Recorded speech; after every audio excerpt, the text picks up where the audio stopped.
Assalamualaikum warahmatullahi wabarakatuh. Bismillahirrahmanirrahim. Alhamdulillahi rabbil alamin. Allahumma salli wa sallim ala sayyidina Muhammadin wa ala alihi wa sahbihi ajma'in. Al-Fatihah ila ruhi sayyidina Rasulillah Muhammad bin Abdullah sallallahu alaihi wasallam wa ila arwahi abaihi wa ikhwanihi min al-anbiya wal mursalin wa alihi wa sahbihi ajma'in. ثم إلى روح سيدنا المعجل الرحمن بن إساس المستر العظيم حكيم قدر محمد بن علي بعلوي وجميع ساداتنا البعالوي وكافة عباد الله وأولياء الله الصالحين، خصوصا صاحب المؤلف هذا الكتاب سيدنا الإمام الغزالي وأصوله وفروعه من شيخ أحمد الحقوق عليهم أجمعين. ثم إلى أرواح والدينا ووالديكم ومشايخنا ومشايخكم وأمواتنا وأموات المسلمين أجمعين. أن الله يتغشاهم برحمة ومغفرة، وأن الله ينصر الإسلام والمسلمين ويرجع عنهم علينا أجمعين، ويكن فينا شر الفتن والمحن ما ظهر منها وما بطن، واجعلنا من الناصرين الناشرين لشريعة سيد المرسلين في خير وعافية، وأن الله يحفظنا وأهالنا وأولادنا وكل من نعم بعلمهم واجعلنا وهم أجمعين في أحسن الأحوال في الدنيا والآخرة. وإلى حضرة النبي سيدنا محمد رسول الله صلى الله عليه وسلم. الفاتحة. أعوذ بالله من الشيطان الرجيم. بسم الله الرحمن الرحيم. الحمد لله رب العالمين الرحمن الرحيم مالك يوم الدين إياك نعبد وإياك نستعين اهدنا الصراط المستقيم صراط الذين أنعمت عليهم غير المغضوب عليهم ولا الضالين. بسم الله الرحمن الرحيم. الحمد لله رب العالمين والصلاة والسلام على أشرف الأنبياء والمرسلين سيدنا محمد وعلى آله وصحبه أجمعين. اللهم صل وسلم على سيدنا محمد النبي الأمي وعلى آله بعدد علمك. اللهم افتح علينا حكمتك وانشر علينا من خزائن رحمتك يا أرحم الراحمين. ربنا زدنا علما وارزقنا فهما وأنت خير الرازقين. اللهم إنا نعوذ بك من علم لا ينفع وقلب لا يخشع نفس لا تشبع ودعاء لا يسمع. ربنا زدنا علما وارزقنا فهما وأنت خير الرازقين. ربنا آتنا في الدنيا حسنة وفي الآخرة حسنة وقنا عذاب النار. وصلى الله على سيدنا محمد وعلى آله وصحبه وسلم والحمد لله رب العالمين. أنا تعلم وتعليم تذكر وتذكير والنفع والانتفاع والدعوة إلى الهدى والدلالة على الخير ابتغاء وجه الله ومرضاته والقرب وثوابه من الله تعالى. رب اشرح لي صدري ويسر لي أمري واحلل عقدة من لساني يفقهوا قولي آمين. أما بعد. Alhamdulillah hadirin hadirat, tuan-tuan, puan-puan, saudara-saudari yang dimuliakan Allah Subhanahu wa taala. Sama-sama kita bersyukur kepada Allah Subhanahu wa taala di pagi yang mulia ini, pagi yang penuh keberkatan ini. Alhamdulillah kita sama-sama dapat berkumpul untuk kita meneruskan, untuk kita menyambung dengan tiba-tiba dapat panggilan. Jadi alhamdulillah kita dapat kemudahan untuk kita sambung pembacaan di dalam kitab yang penuh barakah dan kitab yang telah menyebabkan ramai orang mendapat hidayah. Jadi kitab-kitab Sayyidina Imam Al-Ghazali rahmatullahi alaih. Di banyak belahan dunia, di kebanyakan belahan dunia, Masya Allah banyak manusia yang dah dapat hidayah, yang dah dapatkan keberkatan daripada kitab-kitab karangan Sayyidina Imam Al-Ghazali. Hingga kan nama Sayyidina Imam Al-Ghazali dah tersohor, masyhur di kalangan umat Islam. Umumnya semua umat Islam akan kenal siapa itu Sayyidina Imam Al-Ghazali. Mudah-mudahan pagi-pagi ini kita mulakan pagi kita dengan membacakan kitab karangan beliau, dengan berkat keikhlasan beliau, dengan berkat doa beliau ketika mengarang kitab, dengan niat yang baik, niat yang betul, doa agar harap orang yang membacanya, orang yang menengoknya, orang yang mutalaahnya, orang yang menyebarkannya, mudah-mudahan kita termasuk orang-orang yang telah didoakan oleh Sayyidina Imam Al-Ghazali dengan berkat keikhlasan beliau. Alhamdulillah kita sambung pembacaan kita di dalam kitab Bidayatul hidayah, permulaan jalan hidayah. Mudah-mudahan kita berkekalan mendapat taufik dan hidayah daripada Allah Subhanahu wa taala sehingga kita mati dalam keadaan husnul khatimah insya-Allah. Kita sambung daripada bahagian yang pertama, adab-adab melaksanakan ketaatan. Alhamdulillah, pada ajaran yang lepas kita dah tengok Sayyidina Imam Al-Ghazali rahmatullahi alaih. Beliau telah membawakan kepada kita satu hadis. Beliau telah mulakan bahagian yang pertama daripada kitab beliau tentang takwa yang zahir dengan bawakan satu hadis, yakni hadis yang menerangkan bagaimana jalan nak mendapatkan cinta daripada Allah Subhanahu Wa Taala. Bagaimana nak menjadi hamba yang dicintai oleh Allah Subhanahu Wa Taala ataupun digelar dengan aulia Allah. Orang yang dicintai Allah dipanggil wali Allah. Ataupun orang yang ada dalam pemeliharaan Allah, wali Allah, orang yang berada dalam wilayah pemerintahan Allah, atau orang yang diberi kuasa pemerintahan oleh Allah Subhanahu Wa Taala setelah dicintai oleh Allah Subhanahu Wa Taala. Maka sini Imam Ghazali bawakan hadis bagaimana nak jadi hamba yang dicintai Allah.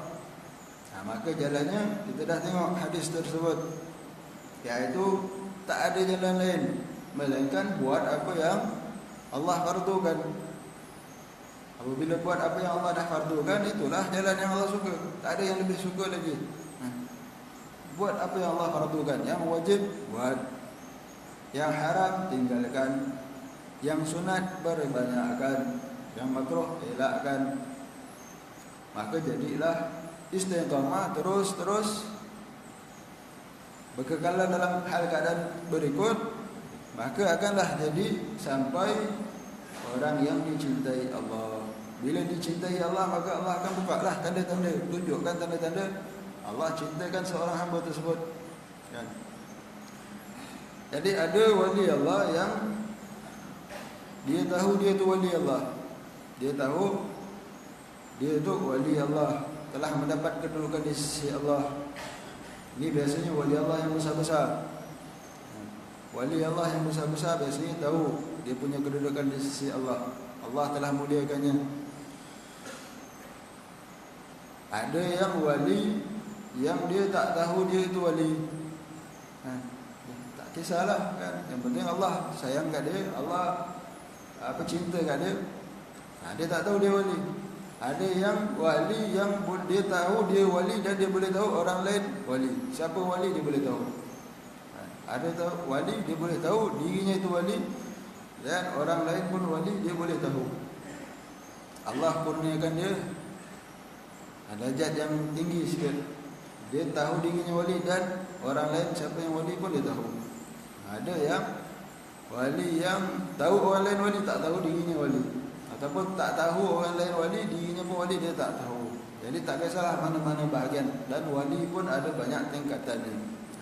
Dan yang penting yang kita etikadkan, setinggi macam mana pun darjat seorang wali itu, tetap tak akan dapat menyamai darjat sahabat Nabi SAW yang paling bawah. Nabi SAW sewaktu wafat, baginda meninggalkan 124,000 orang sahabat. Sahabat Nabi SAW yang paling tinggi, Sayyidina Abu Bakar As-Siddiq, Sayyidina Umar bin Khattab, Sayyidina Uthman bin Affan, Sayyidina Ali bin Abi Talib. Kemudian baki sahabat yang 10 dijamin syurga. Kemudian baki sahabat yang pernah ikut dalam perang Badar, baki sahabat yang pernah ikut dalam perang Uhud, baki sahabat yang ikut serta dalam perjanjian Bai'atul Ridwan. Kemudian bagi sahabat-sahabat yang lain. Dan yang paling bawah daripada 124,000, paling bawah lah. Tapi yang paling bawah itu pun lebih tinggi daripada wali-wali Allah yang bukan sahabat. Maka darjat sahabat kita kena tahu kedudukannya. Jangan kita lebihkan sampai tak tahu mana batas. Jadi ulama silam kita dah susun dah kat mana hadnya, apa keadaannya. Jadi wali Allah ada pelbagai perangkat. Ada satu kisah, kat Tarim, kota Tarim terkenal dengan kota sejuta wali. Kat sana memang banyaknya wali Allah. Tapi zaman sekarang dah makin kurang lah. Kalau zaman-zaman silam ni, Masya Allah. Sebab apa mereka jadi wali Allah? Sebab kitab Bidayatul Hidayah ni amalan hidup mereka. Sebelum mereka kenal kitab Bidayatul Hidayah, mereka dah amalkan dah. Kecil-kecil lagi dah dilatih oleh ibu bapa mereka yang dah memang, dan masyarakat mereka, adat mereka, kehidupan seharian mereka, kitab Bidayatul Hidayah ni lah. Dan setelah kitab Imam Al-Ghazali sampai ke bumi Hadramut, maka ulama di sana yang kebetulan ketika itu sedang berbincang, bermesyuarat, apa kita nak buat satu kitab. Sebab kalau kita tengok kemarin, kita awal-awal kita ada terangkan bahawa pada awal Islam, ilmu tasawuf dan ilmu syariat agak terpisah. Ulama syariat, ulama tasawuf atas jalan tasawuf. Jadi ulama tasawuf tak berapa dikenali pada awalnya dengan ilmu-ilmu syariat. Jadi masyarakat tak berapa nak terima. Sampailah datang Imam Al-Ghazali yang himpunkan dalam satu kitab ilmu tasawuf dan ilmu fiqh, ilmu tauhid, dalam satu kitab Ihya Ulumuddin. Setelah itu datang imam berikutnya, Imam Sya'rani, dan ada dah kan beberapa ulama yang mana Imam Sya'rani memang terkenal dengan ilmu syariat. Setelah berguru dengan tasawuf, kemudian beliau karang dalam kitab tasawuf, maka baru masyarakat mula boleh terima. Kalau tak, ilmu tasawuf agak macam terasing. Jadi kerana ada perbalahan, yang tasawufnya, yang syariatnya. Jadi kat Hadramut waktu tu yang mula susunkan ilmu syariat, himpunkan ilmu syariat dan tasawuf, hakikat syariat dan hakikat dihimpunkan oleh Sayyidina Al-Faqih Muqaddam di bumi Hadramut, di bumi Tarim.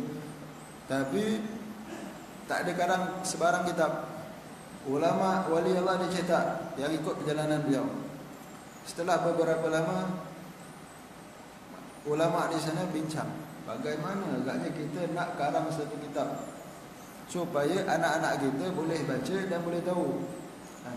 Boleh baca dan boleh tahu apa perjalanan yang telah disusun oleh datuk kita ataupun ulama kita, guru kita, Sayyidina Al-Faqih Muqaddam di bumi Tarim, yang mana jalannya himpunkan antara syariat dan hakikat.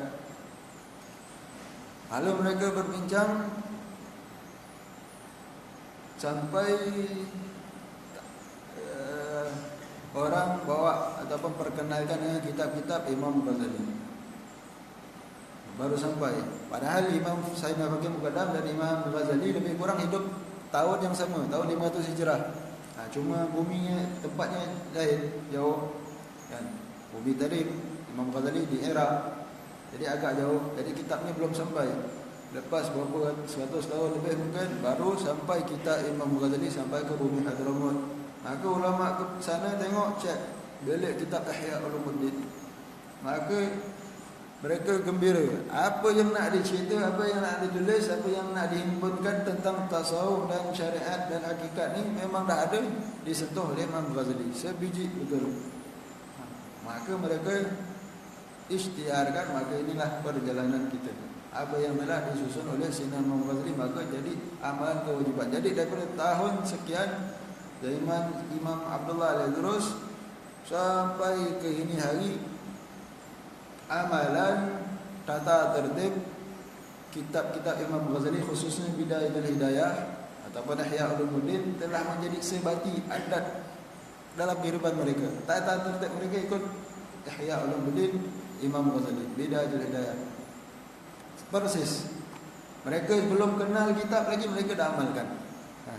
Sebab dah jadi amalan mereka, adat mereka. Ulama-ulama Islam, adat-adat mereka semua ikut.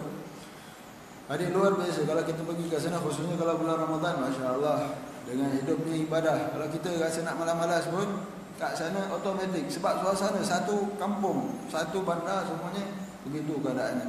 Jadi kalau tak heranlah kita kalau kat sana wali Allahnya banyak. Wali Allahnya banyak. Jadi kita tak heran sebab kat sana memang amalkan apa yang ada dalam kitab Bidayatul Hidayah khususnya. Baik. Jadi ada satu cerita kat sana. Ada satu orang ni baru naik wali dan dia baru dinaikkan makam dan boleh tengok siapa itu wali. Jadi dia duduk kat satu pintu. Berlaku di Kota Shibam. Kota Shibam ada satu pintu. Satu pintu gerbang lah kan. Siapa nak masuk ke kota itu sebab dia semua kota yang berkepung. Jadi ada satu pintu utama. Ada satu orang wali Allah ni baru naik makam Jadi dia nak tengoklah kan, dia boleh tahu siapa wali. Jadi dia duduklah kat satu pintu utama tu. Dia pegang satu tasbih. Kat sana kalau sekarang pun kita nampak biasa orang duduk kat tepi pintu gerbang tersebut. Jadi dia pegang satu tasbih, dia nak kira orang yang lalu lalang ni berapa orang daripada kalangan wali Allah. Dia nak kira. Jadi dia kira 1, tu wali, 2, kira lagi 3, kira lagi 4, sampai orang yang dia tak kenal, saya je masukkan nama saya 1 bilangan. Tak kenal pula. Lalu lagi saya sekali, tak kenal lagi. Saya lala makin lama makin ramai. Kadang siapa budak-budak pun saya. Ini tak ada kerja lah, tinggalkan. Jadi ada wali yang boleh kenal dia itu wali. Tapi ya itu zaman silam, dan zaman sekarang dah makin berkurang. Di zaman Allah rahmah Habib Hasan dan Abdullah Syadiri, orang pernah tanya, betul ke banyak wali kat sini? Nampak macam tak banyak je. Habib Hasan Syadiri Allah yarham memang mengatakan, ya memang dulu banyak, sekarang dah makin kurang. Tapi zaman sekarang makin kurang pun, kalau kat pasar tadi tu je ada 500 lagi. Pasar yang kecil, tukang potong dagingnya wali, tukang jual ininya wali, yang itunya wali, tukang sapu sampahnya wali. Sebab apa? Sebab kat sana inilah dia beramal. Ilmunya dah tentulah kan. Tukang sapu sampahnya hafal kitab tinggi-tinggi. Orang biasa-biasa. Sebab kat sana TV-nya, kalau dulu-dulunya tak ada TV, tak ada apa hiburan melainkan kitab. Madras, ulama, hidup bersama ulama. Perbualannya sembang-sembangnya apa? Petang-petang, malam-malam, tak ada apa kerja lepas makan malam, duduk sembang-sembang. Kerja sembangnya apa? Sembangnya muzakarah. Pagi tadi punya kuliah subuh. Sembang-sembangnya, tak ada drama, tak ada tengok drama berseri apa-apa, tak ada. Itu amalan orang sana dulu. Jadi Allah tak akan lantik seorang wali daripada kalangan orang jahil. Jadi kalau Allah nak lantik juga dia tu daripada kalangan orang jahil, Allah akan ajarkan dia. Sampai sekurang-kurangnya dia tahu ilmu fardu ain. Jadi wali Allah, maka mereka itu bukan daripada kalangan orang jahil. Pertama dia mesti dia tahu, baru sah dia punya amalan. Bila jahil maka kullu amalin bighairi ilmin, kullu amalin bighairi ilmin ya'malu amaluhu mardudatun la tuqbalu. Semua amalan yang diamalkan tanpa ilmu, amaluhu mardudatun la tuqbalu, amalannya itu mardud, tertolak, la yuqbalu, tak akan diterima. Amalan yang dilakukan antara jahil, tak tahu hukum hakam, amal itu tertolak. Wa kullu man bighairi ilmin ya'malu amaluhu mardudatun la tuqbalu. Fa'aliman bi'ilmihi lam ya'mal mu'adzabun min qabli 'abidil wadhan. Tetapi setiap orang alim yang tak beramal dengan ilmunya pula akan dicampakkan dalam api neraka sebelum para penyembah berhala. Dia tahu itu haram, dia buat. Dia tahu itu wajib, dia tinggalkan. Jadi Allah SWT akan melantik wali, tak akan melantik wali melainkan daripada kalangan orang-orang yang alim.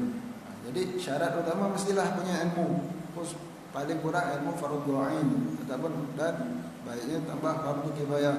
Kemudian beramal, istiqamah, ikhlas, maka barulah akan menjadi hamba yang dicintai Allah Subhanahu wa taala. Jadi wali Allah masih wujud, cuma zaman kita sekarang mungkin tak berapa dikenali lah. Khususnya kalau kat tempat kita lagi lah tak dikenali kan. Syarat wali bukan mesti dia itu kasyaf. Syarat wali bukan mesti ada karamah. Itu bukan syarat wali. Ada ketika Allah zahirkan karamah, ketika ada keperluan. Tapi kalau macam zaman kita sekarang, mungkin tak ada keperluan. Sebab kalau zaman dulu, itu di antara syarat utama kan. Orang nak tengok seperti mana Nabi-Nabi, orang nak tengok perkara yang pelik, mesti ada mukjizat. Jadi tujuannya yang sama juga dizahir ke atas jalan wali-wali. Apa bukti wali? Dalam Al-Quran ada cerita tentang wali-wali Allah. Iaitu di antaranya apa? Siti Maryam. Siti Maryam, ulama ada khilaf. Nabi, ada yang kata tak. Jadi yang muktamadnya ataupun yang pendapat yang lebih kuat, Siti Maryam bukan Nabi, sebab Nabi tak ada daripada kalangan perempuan. Tapi beliau termasuk wali Allah. Wali Allah, dikurniakan rezeki. Digunakan rezeki oleh Allah Subhanahu Wa Taala. Karamah, digunakan karamah, rezeki makanan. Duduk dalam bilik, tak keluar, beribadah aja. Nabi Zakaria masuk tengok, apa ni ada rezeki. Siti Maryam. Nabi Zakaria tanya, daripada mana ni? Datang, wa min indillah, rezeki daripada Allah. Hunalika da'a Zakaria rabbah. Apabila Nabi Zakaria tengok ada karamah, tempat dizahirkan karamah Siti Maryam, Nabi Allah Zakaria langsung berdoa minta anak. Tempat zahir karamah, tempat tu barakah. Tempat zahir karamah barakah. Jadi Nabi Allah Zakaria berdoa minta anak sebab dah lama tak punya anak. Hunalika da'a Zakaria rabbah. Di sana, sebab apa disebut di sana? Di tempat itu nampak berlaku karamah Siti Maryam, langsung Nabi Zakaria berdoa minta anak zuriat. Dah usia lanjut tapi masih digunakan dapat zuriat dengan sebab berdoa, berkat berdoa di tempat zahir karamah.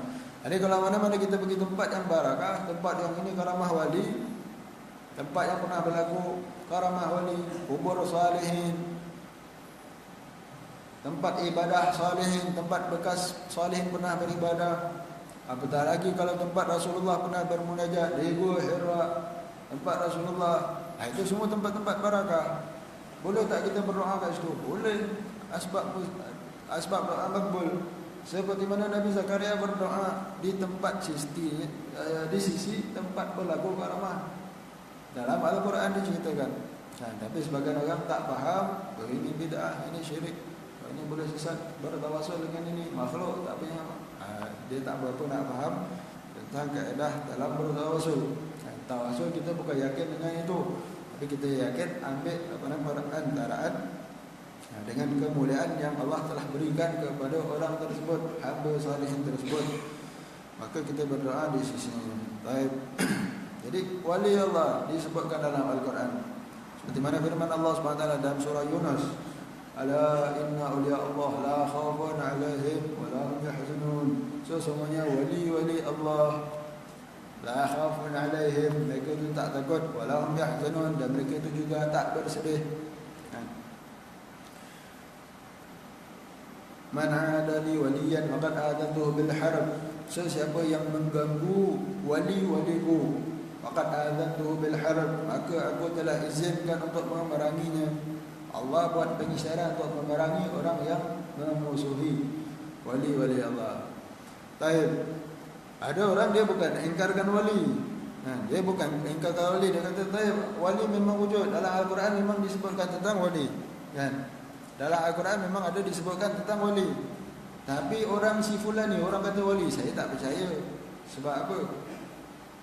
Adalah sebab takkanlah dia tu wali, macam tak berapa betul lah. Jadi tengok keadaan macam mana. Dia tak ingkarkan wali, okey, selamatlah dia. Cuma bila dia tak nak percayakan satu orang tu wali ke tak wali, itu tak ada masalah kan? Cuma dia terhalang daripada dapat barakah, terhalang daripada dapat barakah wali tersebut kalau itu betul wali kan? Tapi sebaiknya kita memang berhati-hatilah, khususnya zaman kita sekarang. Khususnya zaman kita sekarang kat tempat kita, kita tak tahu siapa itu wali ataupun bukan wali. Jangan sembarangan kita cop, oh ni wali ni. Kalau dia betul wali tak apa, kalau dia tak betul wali, memang saja tunjuk-tunjuk depan orang untuk dapatkan ini, ceritakan saya mimpi ini, saya mimpi itu. Bahaya. Takut dia ada maksud di sebaliknya, itu lebih bahaya. Jadi sebaiknya kita berhati-hati, melainkan zahirnya kita nampak istiqamah. Wali Allah tak heran kalau dia boleh terbang. Imam Haddad dalam kitab Adab Sulukil Murid ada ingatkan, berhati-hati nak cari seorang guru ataupun seorang syekh ataupun ambil berkat daripada seseorang wali Allah itu, jangan tengok dia punya karamah, dia boleh terbang atas angin, boleh berjalan atas air, itu belum tentu wali. Tengok macam mana dia dalam syariat dia. Kalau syariat dia okey, betul, sembahyang dia jaga, yang fardu ni dia jaga, inilah kan ada ilmu. Baru boleh kita ikut. Jangan dia tengok dia ni pakai seluar pendek, langgar syariat dah, sembahyangnya tak ambil kisah, syariat Nabi zahirnya tak berapa nak ambil kisah, tapi orang cakap dia ni wali. Dia boleh cerita benda pelik-pelik. Itu bukan wali. Sebaiknya kita berhati-hati kan. Wali mesti ikut syariat, baru boleh dia jadi wali. Dia buat yang wajib, tinggalkan yang haram, banyakkan yang sunat, baru betul wali. Bila tengok orang macam ni istiqamah, baru boleh betul. Ini zahirnya istiqamah, masya-Allah. Mudah-mudahan dalamnya pun betul. Jadi kita ambil barakah boleh tak? Boleh. Doa, minta doa. Biasa dengan wali ni kita minta doa lah kan. Kita ziarah dengan tujuan untuk minta doa. Atas ajaran siapa ni? Rasulullah sallallahu alaihi wasallam. Pesankan kat siapa? Pesankan kat dua orang sahabat yang hebat. Yang daripada kalangan sahabat, dah tentu sahabat dengan wali lebih afdal sahabat. Dan sahabat yang wali lah kan. Sebab sahabat-sahabat lebih tinggi daripada wali. Sahabat dengan tabi'in, sahabat lebih tinggi. Tapi Rasulullah ajarkan supaya isyarat kepada umat. Rasulullah wasiat pada dua orang sahabat yang hebat, Sayyidina Umar dan Sayyidina Ali. Sahabat yang tinggi. Suruh cari satu orang tabi'in yang bernama Sayyidina Uwais Al-Qarni. Cari sahabat yang bernama Sayyidina Uwais Al-Qarni. Kalau jumpa, minta doa dengan dia, minta Allah istighfarkan. Istighfar Nabi tak cukup ke? Sahabat sendiri punya istighfar dah tinggi, mengalahkan tabi'in. Tapi Allah, Rasulullah nak bagi syarat, nak ajarkan ke umat.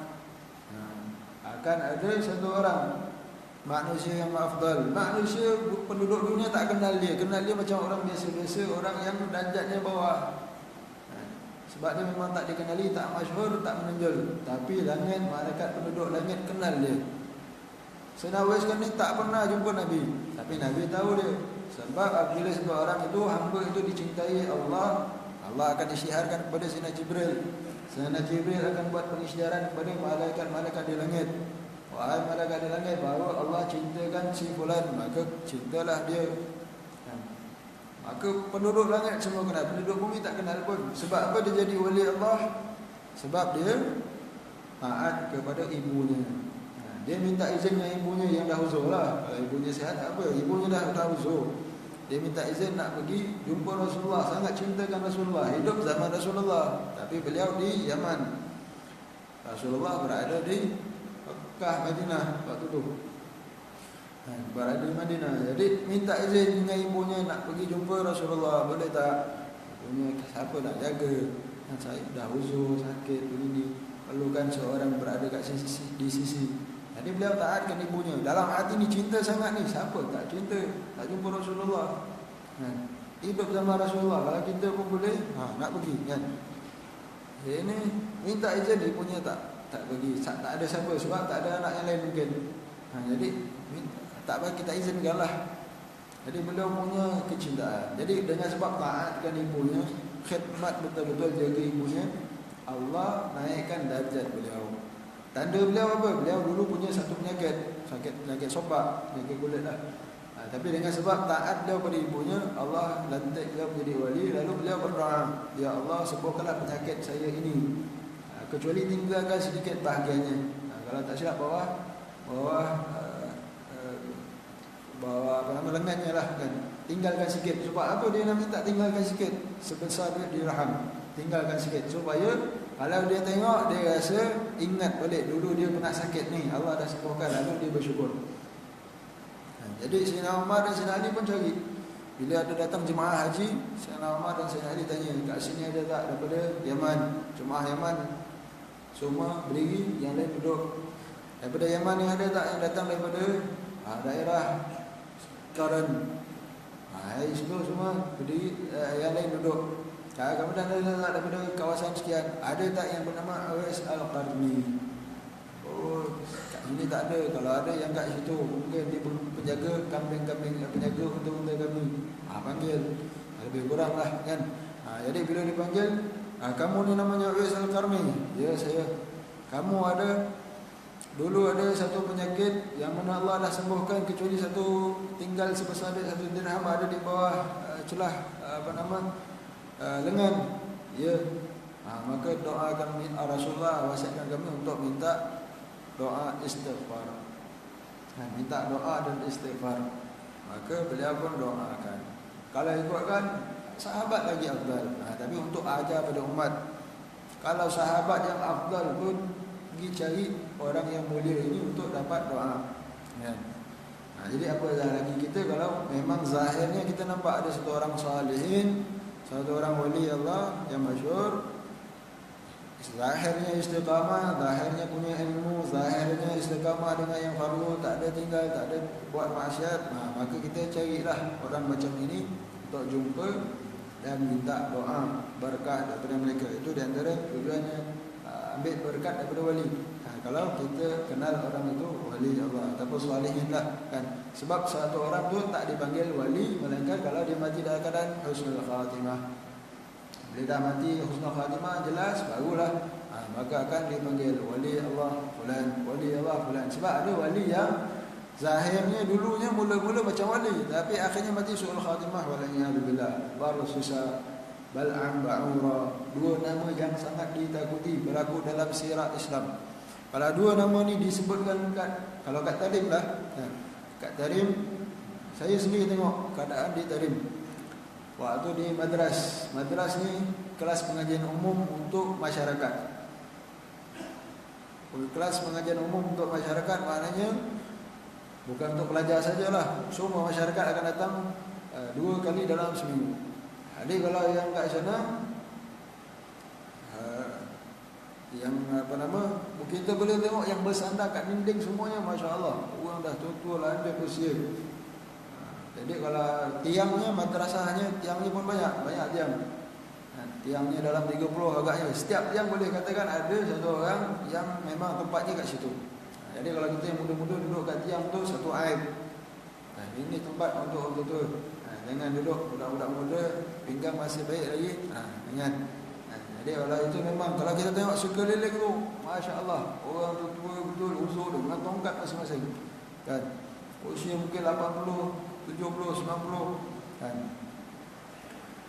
Jadi bila kat situ pengajiannya bacalah kitab tafsir, hadis, fiqh, tasawuf.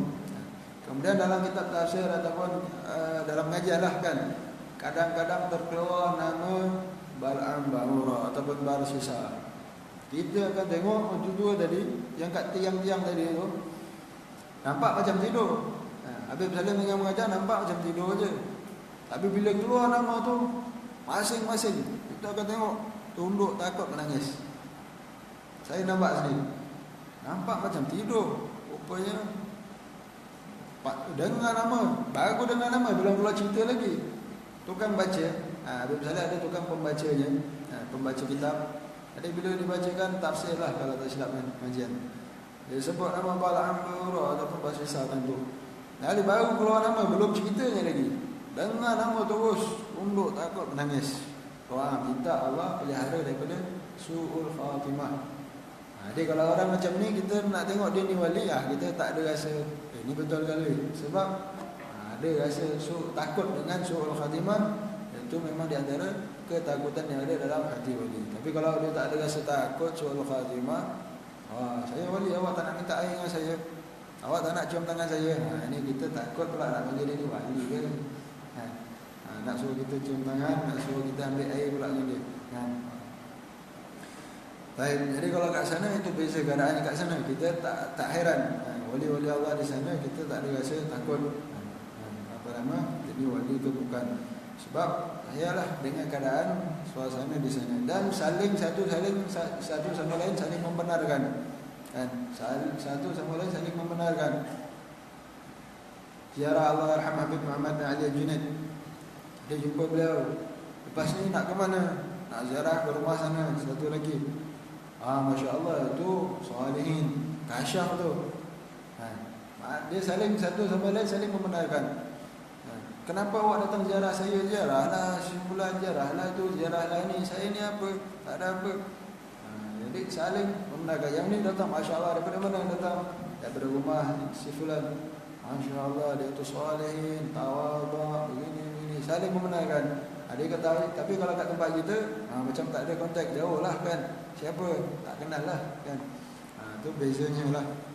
Jadi kat sana Alhamdulillah banyak, tapi lah zaman sekarang dah memang kurang lah. Itu yang saya ziarah sempat ziarah yang tu di sana semuanya dah kebanyakan dah meninggal. Kebanyakan yang dah meninggal, yang kasyaf itu. Jadi itu jalan untuk mendapatkan menjadi wali Allah. Yaitu dengan melaksanakan apa yang Allah fardukan, tinggalkan yang haram dan perbanyakkan yang sunat-sunat. Itulah jalan untuk mendapatkan cinta daripada Allah Subhanahu Wa Taala. Apabila Allah dah cinta, maka akan menjadi mahfuz. Jadi dua ini, Allah jaga pendengaran dia ataupun Allah berikan kudrat luar biasa. Apabila Allah jaga pendengaran dia, penglihatan dia, perbuatan dia, dipanggil mahfuz. Itu sebab kalau kita sebut nama salihin, hafizahullah kalau dia masih hidup. Kalau dah meninggal, rahmatullahi alaih ataupun qaddasallahu sirrahu. Tapi masih hidup, orang-orang soleh yang masih hidup kita akan panggil hafizahullah. Mudah-mudahan Allah menjaga mereka.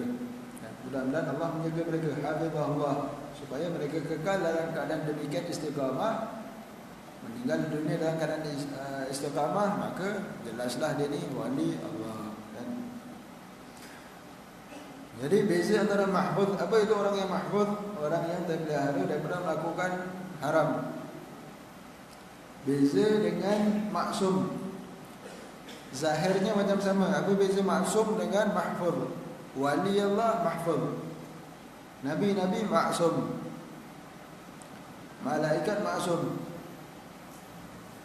Lebih kurang macam sama, yakni terjaga, terpelihara daripada melakukan maksiat. Tapi bezanya Nabi-Nabi terpelihara daripada melakukan maksiat, serta mustahil untuk melakukan maksiat. Berbeza dengan wali-wali. Wali-wali mereka terpelihara daripada melakukan maksiat, tapi tak mustahil untuk melakukan maksiat. Bezanya kat situ, tak mustahil. Kalau berlaku maksiat tak mustahil, tapi selalunya mereka dipelihara. Mereka akan dipelihara, selalunya tak akan melakukan maksiat. Kalau melakukan maksiat pun akan cepat-cepat bertobat. Itu beza antara wali dengan Nabi. Mereka dipanggil mahfuz. Baik, terus kita sambung baca sikit, belum baca lagi. Dan engkau wahai penuntut tidak dapat, dan telah berkata sini Imam Ghazali rahmatullahi alaihi wa nafa'ana bih, sampai pada dan engkau wahai penuntut tidak dapat melaksanakan segala perintah Allah Ta'ala kecuali dengan menguasai hati dan seluruh anggotamu pada sekalian masa dan nafasmu, bermula daripada pagi sampai ke petang. Dan ketahuilah bahawa Allah Subhanahu Wa Ta'ala itu mengetahui segala yang ada di dalam hatimu, dan Ia menilai segala yang ada pada zahir dan batinmu, dan Ia mengetahui segala masamu, lintasan hatimu dan segala langkah-langkahmu, dan segala diammu dan gerakmu, dan sama ada engkau bergaul dengan orang ramai atau engkau duduk bersendirian. Sebenarnya engkau sentiasa di dalam perhatian Tuhanmu. Maka tidak diam sesuatu yang diam di alam malak, yakni alam yang nampak oleh manusia, dan alam malakut, yakni alam yang tidak nampak oleh manusia. Dan tidak bergerak segala yang bergerak kecuali Tuhan yang menguasai sekalian langit dan bumi itu melihat dan mengetahui akan dia. Seperti firman-Nya, ya'lamul kha'inatal a'yuni wa ma tukhfi sudur.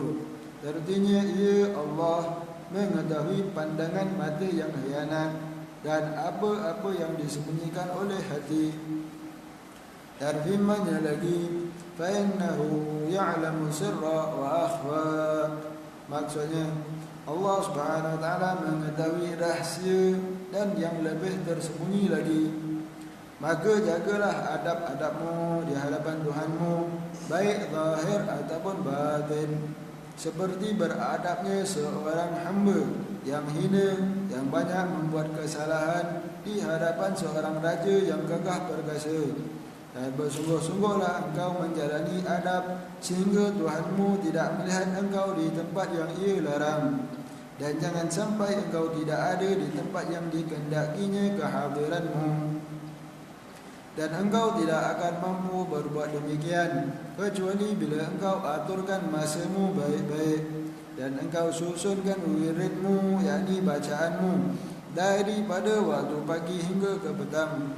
Maka dengarlah baik-baik, kerana aku akan menyebutkan segala yang disuruh oleh Tuhanmu, bermula daripada engkau bangun tidur di waktu pagi sampai engkau kembali semula ke tempat tidurmu pada hari yang berikutnya. Setelah Sayyidina Imam Al-Ghazali menjelaskan kepada kita jalan untuk menjadi hamba yang dicintai Allah Subhanahu Wa Taala, dan beliau mengatakan bahawa tak akan dapat melaksanakan perintah Allah, tinggalkan larangan Allah kecuali dengan menguasai hati. Sebab hatilah rajanya. Hatilah raja. Menguasai hati dan seluruh anggotamu pada sekalian masa dan nafas. Setiap masa dan waktu hendaklah terjaga. Dijaga setiap masa dan saat, barulah dapat buat apa yang Allah wajibkan, tinggalkan apa yang Allah larangkan. Daripada pagi sampai ke petang, daripada bangun tidur sampai ke tidur semula, 24 jam sentiasa perlu dijaga. Kalau tak dijaga, dibiarkan bebas aja, mula-mula akan bebas pada perkara yang harus, akan masuk kepada perkara yang makruh, akhirnya akan berlakulah perkara yang haram, ataupun tinggalkan yang wajib. Maka setiap masa ke setiap saat kena jaga. Jaga hati, jaga anggota. Bukan perkara yang mudah nak jadi wali Allah. Dah jaga tu satu hari lulus, tapi esoknya bukan satu hari aja. Oh, satu hari dah lulus, bagus. Daripada pagi semua amalnya buat, bangun hadap tidur jaga, hadap jaga duha jaga, apa semua jaga, baru satu hari dah boleh jadi wali lah ni. Allah dah cinta kot. Tak. Kena istiqamah pula. Istiqamah sampai bila? Sampailah istiqamah sampai meninggal dunia. Itu yang susahnya nak istiqamah, kan? Itu sebab disebutkan al-istiqamah akbarul karamah. Satu orang dapat istiqamah, itulah sebesar-besar karamah. Jadi kalau dia wali ke tak wali ke, itu dah nombor 2 lah. Tak kisahlah, yang penting dia dapat istiqamah, itu satu petanda kebaikan. Lebih baik daripada karamah. Karamah boleh jadi memang betul daripada Allah, boleh jadi daripada syaitan, daripada jin, dia tertipu, dah jadi maghrur. Ada perasaan dia ni wali sebab dia boleh kasyaf, dia perasaan dia wali sebab dia nampak benda pelik-pelik. Perasaan dia wali apa yang dia nak laku betul je. Jadi tapi amalannya tak istiqamah. Dah jadi maghrur, boleh jadi daripada jalan istidraj. Waliyadzubillah. Jadi itu bahaya sebenarnya. Jadi yang penting istiqamah. Istiqamah. Jadi bagaimana nak jadi hamba yang istiqamah? Kena setiap masa, setiap saat kena jaga nafas, kena jaga hati, jaga anggota lahir setiap masa, setiap nafas, setiap masa, daripada bangun tidur sampai tidur semula. Kemudian macam mana caranya? Imam Ghazali bawakan, yakni dengan bawakan supaya yakin bahawa Allah Subhanahu Taala, dan ketahuilah bahawa Allah Subhanahu Taala itu mengetahui. Bawa kita supaya datang kepada perasaan muraqabah. Allah sentiasa melihatnya bila? Sentiasa melihat apa yang zahir, apa yang batin, apa lintasan hati kita. Setiap masa apa yang terlintas dalam hati. Jadi setiap masa kita depan orang ke, kita belakang orang ke, Allah SWT sentiasa melihat kita. Jadi apabila satu orang dia bawakan perasaan ini, maka dia akan punya semangat. Orang nampak, orang tak nampak, dia akan tetap istiqamah. Depan orang, semangat, Masya Allah. Belakang orang, rasa malas. Sembayangnya pun cincai-cincai. Jadi itu dia tak ada cara nak tengok orang tu ikhlas tak ikhlas. Imam Ghazali kata, tengok dia sembayang depan orang macam mana. Depan orang sembayang, Masya Allah, makninah, dah tentulah, dengan khusyuk, perlahan-perlahan. Sembayang seorang-seorang dalam bilik, macam lipas kan, aju je. Sebab apa? Mungkin depan orang nak jaga awak ni macam mana kan. Jadi depan orang. Jadi Imam Ghazali bawakan Allah tahu apa dalam hati. Itu nombor 1. Kena ada dalam kita nak beribadah, nombor 1 kena yakin Allah melihat setiap masa. Setiap masa keadaan Allah tahu apa dalam lintasan hati. Kalau orang beriman dia takut tak? Kalau dia tahu Allah melihat, kemudian dia berkekalan buat maksiat. Zahir ibadah. Macam orang sembahyang tarawih, sembahyang cepat-cepat. Sembahyang tarawih, sembahyang cepat-cepat. Kena cek apa cepat sangat sampai tamakninahnya lagi lah kan. Itu bahaya keadaan begitu. Kalau dia tinggalkan langsung tak sembahyang, halnya itu lebih baik daripada keadaan dia sembahyang cepat-cepat sampai rosak fardunya, yang rukun-rukunnya, tamakninahnya tak ada. Dia tak sah sembahyang. Jadi kalau dia sembahyang keadaan cepat sampai tak ada tamakninah, agak-agak di sisi Allah terima tak? Tak terima lah, tak sah. Tamakninah wajib rukun. Allah dah tak terima sembahyang itu. Berapa rakaat dia buat, 20 rakaat pun kalau tak ada tamakninah, tak terima lah kan. Tapi dia rasa dia buat, dia akan rasa teruk tak berbanding dengan orang yang memang tak buat. Kalau orang yang langsung tak buat, dia akan rasa sedih. Apa salah saya ni tak buat, sibuk dengan kerja dunia, kena berniaga, balik penat-penat, tak ada masa nak buat sembahyang tarawih. Dia akan rasa ni lah, rasa rugi, rasa macam menyesal sebab dia tak dapat melaksanakan. Tapi berbanding orang yang buat tapi buat tak sempurna, dia tak akan rasa, sebab dia rasa dia buat. Tapi Allah tak terima. Jadi dia kena buat ibadah, kenalah dalam keadaan Allah yakin beribadah sedang dengan merasakan Allah SWT sedang melihat. Baru dia akan buat betul-betul. Ingat Allah. Depan orang dia akan sembahyang betul, belakang orang pun dia akan sembahyang betul. Depan orang dia takut buat maksiat, belakang orang pun dia akan takut buat maksiat. Sebab Allah SWT sentiasa melihat. Jadi dikatakan, jadi satu orang, ini penting, sifat muraqabah ni, sentiasa perhatikan Allah. Agaknya Allah ini merasakan perasaan Allah sedang melihat, akan membawa kepada sifat ihsan, beribadah dengan merasakan seolah-olah melihat Allah ataupun Allah melihat. Ada orang yang bila sifat ini sentiasa ada dalam hati kita, setiap masa dan keadaan, maka akan seorang tu akan buat maksiat, akan takut. Nak tinggalkan yang haram pun takut, tinggalkan yang wajib akan jadi takut.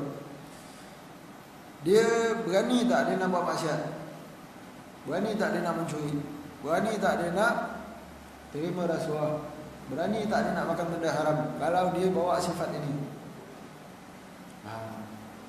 Jadi akan dia tanya, awak ni buat maksiat ni,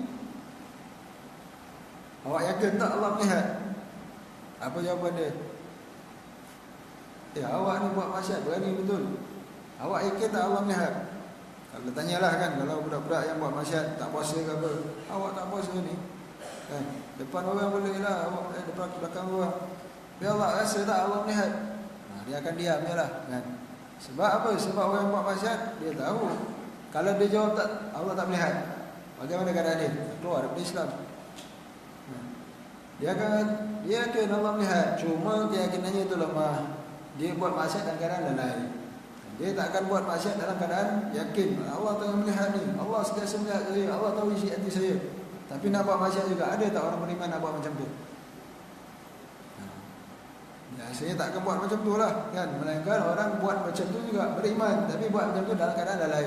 Beriman yakin tapi iyalah kan, tak boleh nak tinggalkan. Keimanannya itu lemah, kesedarannya itu kurang. Jadi buat dalam keadaan lalai, itu je sebab. Tapi kalau dapat dia dah yakin betul tapi nak buat maksiat juga, itu memang hamba yang derhaka, yang kurang ajar, tak ada adab dengan Allah. Kalau dia yakin betul, tapi depan polis saya tak pakai helmet, nampak polis lagi buka helmet, itu memang nak betul nak melawan. Depan polis terus tanggalkan tali pinggang keledar, ini betul nak melawan ni. Polis baik-baik, dia tak ada urusan tempat kat lain, tengok ini nak mencabar, terus parking Takut nak sama. Sebab menjabar depan dah nampak, patutnya tunjuklah takut-takut sikit. Tak, depan nak lawan. Jadi begitu keadaan orang beriman tak akan melakukan maksiat kalau betul yakin dia akan sedar Allah sedang melihat. Jadi ini nombor satu Imam Ghazali bawakan. Jalan untuk dalam beribadah apa dia? Yakinlah Allah SWT sentiasa melihat. Muraqabah, ini nombor satu. Tahu kat mana kita nak letak ibadah. Itu sebab yang penting nombor satu, sifat 20 tu penting. Tauhid itu asas. Dalam sifat 20 ada Sami, Basir.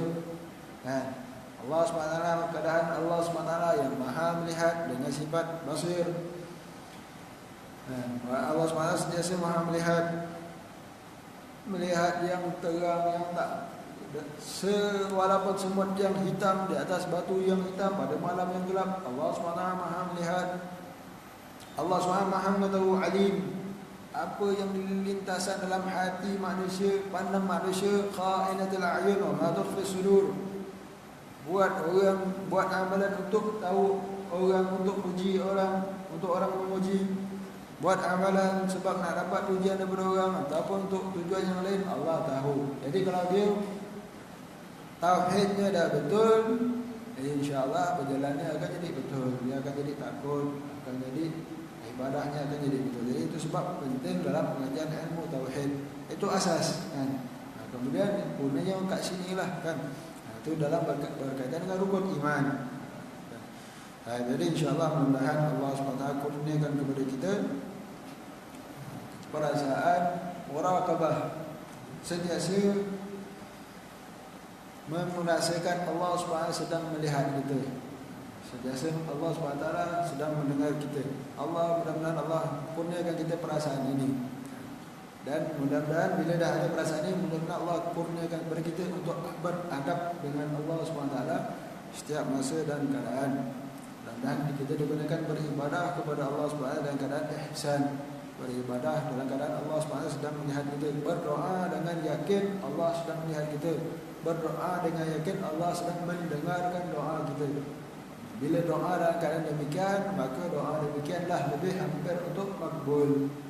Doa lebih hampir untuk makbul. Bukan doa sekadar baca je. Baca je apa awak baca? Entahlah. Ini yang saya dengar daripada Pak Imam baca. Saya pun ikut je. Kena tahulah maknanya supaya lebih datang khusyuk. Apa yang nak diminta? Allahumma inna laka afun karim tuhibbul afwa fa'fu anna, minta ampunan daripada Allah. Allahumma inna nas'aluka ridha wal jannah wa na'udzu bika min sakhatika wan nar. Minta syurga, minta berlindung daripada api neraka. Dan mudah-mudahan Allah SWT memberikan taufik dan hidayah kepada kita yang berjalan. Mudah-mudahan agar menjadi hamba Allah SWT, digolongkan daripada kalangan hamba-hamba Allah yang salihin. Dan Allah SWT perbetulkan hati kita, perbetulkan amalan kita, berkati daripada anggota kita, berkati daripada ilmu kita, berkati mudah-mudahan Allah SWT berkati baki sisa-sisa daripada umur kita, perbetulkan kita, dan kita digunakan istiqamah kan. Kita baki daripada umur kita dalam keadaan istiqamah, mudah-mudahan kita tergolong daripada kalangan hamba-hamba yang Allah SWT cintai, digunakan perasaan cinta kepada Allah SWT, dan digunakan mati dengan husnul khatimah dengan berkat bulan Ramadan. Allah SWT berhaya kita daripada melakukan maksiat dalam bulan Ramadan, diberikan kemudahan taufik untuk beramal dalam bulan Ramadan, dan mudah-mudahan kita tergolong daripada kalangan orang-orang yang dapat keberuntungan di dalam bulan Ramadan, maghfirah dan rahmat di dalam bulan Ramadan. Ala hadina kullu syai'in al-akhirah amana wa sallallahu ala hadratin nabi sayyidina Muhammad Rasulullah sallallahu alaihi wasallam. Al-Fatihah. A'udzu Bismillahirrahmanirrahim. Alhamdulillahirabbil alamin, arrahmanir rahim, maliki yaumiddin. Iyyaka na'budu wa iyyaka nasta'in. Ihdinas siratal mustaqim, siratal ladzina an'amta 'alaihim ghairil maghdubi 'alaihim waladdallin.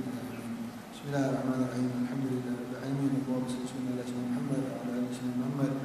Allahumma ihdina bihudak waj'alna mimman yashra'u fi ridak wa la tuwallina waliyyan siwak wa la taj'alna mimman khalafa amraka wa 'asak wa hasbunallahu wa ni'mal wakeel.